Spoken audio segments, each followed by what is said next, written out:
Okay, now we are going to discuss के how to attempt the question of comprehension. आप इस question को attempt कैसे करेंगे, ठीक है.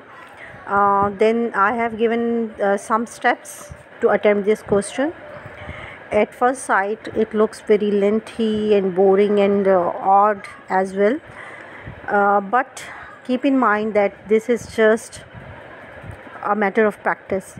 जितनी आप प्रैक्टिस करेंगे, ये सिर्फ ये जो है ना, it seems to be difficult, लेकिन it's not difficult at all. So the first step is read the passage carefully and try to skim the idea or the content. So what does it mean? It means कि आपने जो first उसको reading देनी है, it should be a very careful reading, बहुत close and keen reading आपने उसको देनी है. Don't waste your time. पहले मैंने आपको बताया, आपको बहुत एक lengthy question, unseen question attempt करना है within that limited time. So be careful and give it a careful reading and try to skim करना क्या होता है. Skimming mean to bring to the surface. Find the actual theme of the content, जिसे आप gist of the passage भी कह सकते हैं, निचोड़ के असल में है. what's the actual content of the passage. और इसमें एक बहुत एक कंपलसरी क्वेश्चन है आपका जो इसमें पूछा जाता है, that is the title. Choose the title of the passage. तो ये जो आपकी फ़र्स्ट रीडिंग है, it will be very helpful to find the answer of this question कि व्हाट्स द टाइटल. जो जाहिर सी बात है, जो उसका कंटेंट है, जो जिस्ट ऑफ द पैराग्राफ है, that is the title of the paragraph. एक क्वेश्चन तो आपका सॉल्व हो गया. Then the second question is read the passage and for a wider and comprehensive view. आपने एक रीडिंग उसकी की, आपके जहन में एक रफ स्केच आ गया, एक जर्नल आइडिया आ गया about the passage. Then give it a wider and comprehensive view. ज़्यादा ध्यान से, ज़्यादा गहराई में देखें कि उसमें पैसेज में क्या, what the passage is about. Then read the questions carefully. आपने क्वेश्चंस बहुत ध्यान से, आपके जहन में सवाल हों जिनके जवाब आपने ढूंढने हैं उस पैसेज में. तो it's more important to read the questions carefully than to read the passage. यानी आपने ज़्यादा ध्यान से क्वेश्चंस पढ़ने हैं ताकि आप उनके आंसर्स जो हैं वो फाइंड आउट कर सकें इन द पैसेज. फिर आपने क्या करना है, give another reading keeping in mind the questions and try to answer the questions. ठीक है. Now attempt the questions one by one. I hope आपको यहाँ तक मेरी बात जो है अच्छे से समझ आ गई होगी. You have got the idea. And keep in mind that time management is very important. Again and again I am emphasizing on it कि टाइम को आपने लूज़ नहीं करना. ठीक है.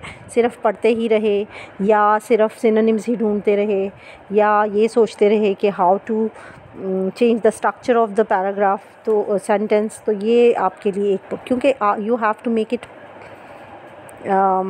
You have to practise it. अभी से इसकी प्रैक्टिस करें तो आप इंशाल्लाह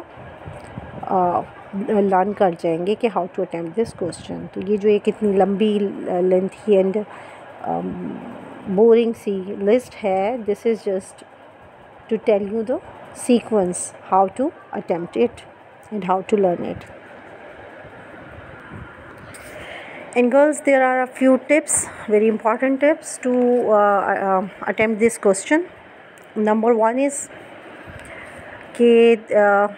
the question was raised in our minds, in your minds, that how to write in our own words. आप सोच रहे होंगे कि हम अपने अल्फाज में कैसे लिखें. It's English.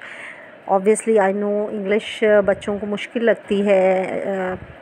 It's not our mother tongue and it's not our primary language.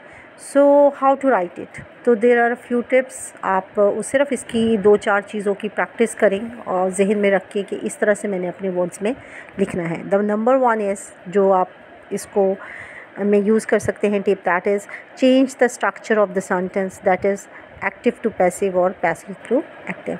For instance, the writer is using the active voice, so you can use the passive voice, and if he is using the passive voice, you can use the structure of active voice. Or you can if the writer is writing in present tense, sorry, in past tense, you can write in present tense. But it depends, again and again I'm saying that it depends on your practice. आपको tenses की practice भी होनी चाहिए, आपको पता होना चाहिए कि इसको मैं कैसे चेंज कर सकती हूँ.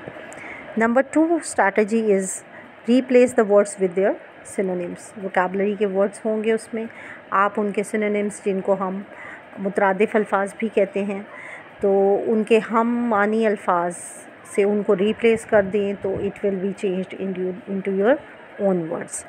Then comes a very important tip. अच्छे मार्क्स गेन करने की जो टिप है वो ये है कि use small sentences. Small sentences इस्तेमाल करने का फ़ायदा क्या होता है? Don't go on writing the long and lengthy sentences. 2-3 ideas को आप इकट्ठा एक सेंटेंस में लिखने की कोशिश ना करें. Break down your sentence into small parts और उसमें अपने लिखें. उससे क्या होगा? It minimises the ratio of your mistakes. आप गलतियाँ जो हैं वो कम करेंगे. लॉन्ग सेंटेंसेस में गलती करने के चांसेस ज़्यादा होते हैं. Last very important tip is that practice is the key to success. आप इसमें सक्सेस तभी गेन कर सकते हैं, आप इसमें मार्क्स तभी गेन कर सकते हैं, अच्छे से अच्छे मार्क्स, जब आप इसको करने की प्रैक्टिस करेंगे. प्रैक्टिस करने का टाइम यही है आपके पास कि आपको मैं अब इसके बाद जो है I am going to give you a passage with the questions and you are supposed to answer them. Then we are going to discuss it in our next class. Okay, so it was all for today. Stay blessed and healthy and safe from corona. Allah Hafiz. See you in the next class, inshallah.